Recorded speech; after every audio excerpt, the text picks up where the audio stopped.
বিসমিল্লাহির রহমানির রহিম। প্রিয় শিক্ষার্থীরা, আমি আব্দুল আলী হাজির হয়েছি আজকের একটা নেমোনিক নিয়ে। নেমোনিকটা অনেক বেশি মজার। সেটা হলো জিএফ আসমানে পালিয়ে গেছে। সো জিএফ আসমানে পালিয়ে গিয়ে কী করলো এটা নিয়ে আমরা দেখব। আমরা প্রথমেই যেটা দেখছি সেটা হলো যে আমাদের এই যে জিতে হলো গ্রেটার পার্ট অফ, এফে হলো ফ্র্যাকশন অফ, এ দিয়ে হলো any of, S A some of, আমাদের H A half of, M A most of, A দিয়ে অল অফ, এন এ হলো নান অফ।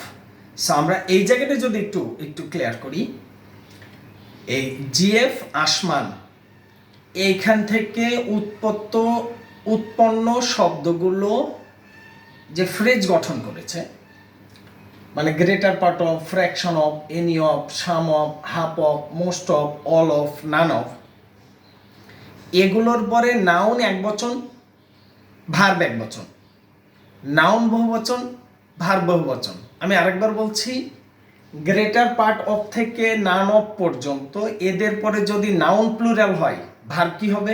প্লুরাল। নাউন যদি সিঙ্গুলার হয়, ভার্ব কি হবে? সিঙ্গুলার।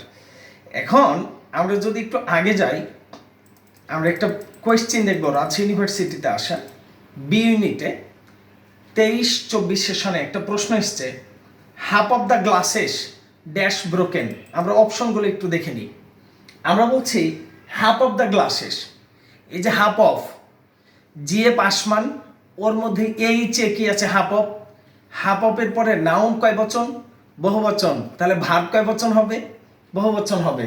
তাহলে হাফ অফ দ্য গ্লাসেস, এখানে গ্লাস যেহেতু কি আছে? প্লুরাল ফর্মে আছে। তাহলে আমার ভার্ব কি হবে ভাইয়া? আমার ভার্বটা অবশ্যই আমরা একটু কমেন্ট বক্সে উত্তর পেতে চাচ্ছি। তাহলে ভার্ব কি হবে? গ্লাস এক বচন, বহুবচন? বহুবচন। আমাদের ভার্ব হতে হবে আর। তাহলে আমাদের সঠিক উত্তর কি দাঁড়ালো? আর। এই ছিল জিএফ আসমানের একটা প্রশ্নের ব্যাখ্যা, যেটা নিয়ে আসলে রাজশাহী ইউনিভার্সিটিতে প্রশ্ন হয়ে এসেছে বি ইউনিটে 23-24 সেশনে। আমাদের এই ক্লাসগুলো আপনাদের কেমন লাগছে কমেন্ট বক্সে কমেন্ট করে আমাদের পাশে থাকবেন। সকলকে ধন্যবাদ। আল্লাহ হাফেজ।